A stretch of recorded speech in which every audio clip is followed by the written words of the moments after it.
When Steve Hooper joined the RAF as a mechanical transport driver, he thought he would be moving vehicles about and servicing aircraft. But after being deployed to Iraq, Steve found himself acting as a paramedic driver, discovering the brutalities of war.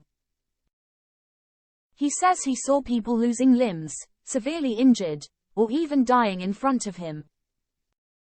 Steve, from Sherford in Devon, says he found adjusting to life back on homesoil difficult. And, after struggling with his mental health for 2 years, he was diagnosed with post-traumatic stress disorder, PTSD. Speaking to the BBC as part of the Festival of Remembrance, he said, "I joined the RAF to be a mechanical transport driver.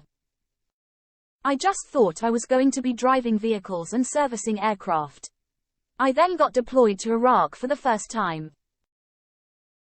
I ended up being effectively a paramedic driver.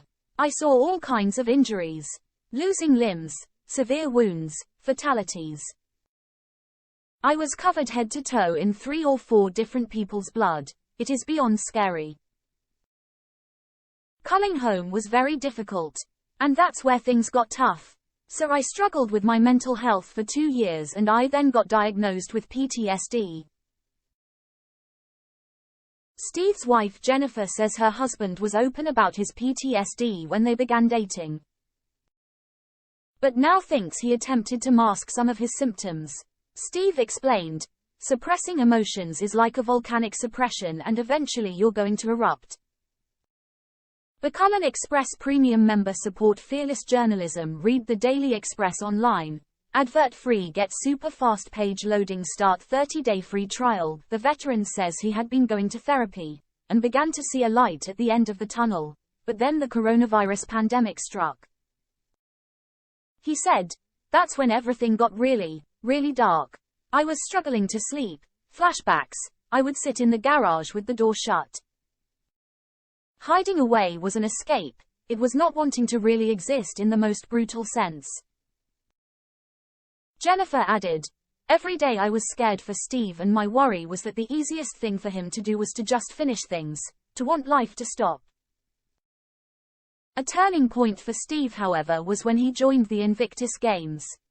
Founded in 2014 by Prince Harry, the Games aims to provide support for injured veterans.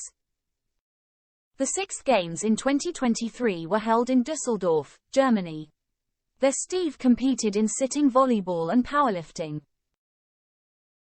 He said, "The Invictus journey pushes you to limits that you didn't know you were capable of, emotionally, physically. When I arrived at my first camp, one was scared. I felt like I wasn't poorly enough to be a member of the Invictus team, but I kept going. What I realized was that I was in for a big journey and I walked out of that sports hall with the first genuine smile I had on my face for a long time." Jennifer added, "The Invictus Games has given me my husband back." Jennifer added, "The Invictus Games has given me my husband back." Quote,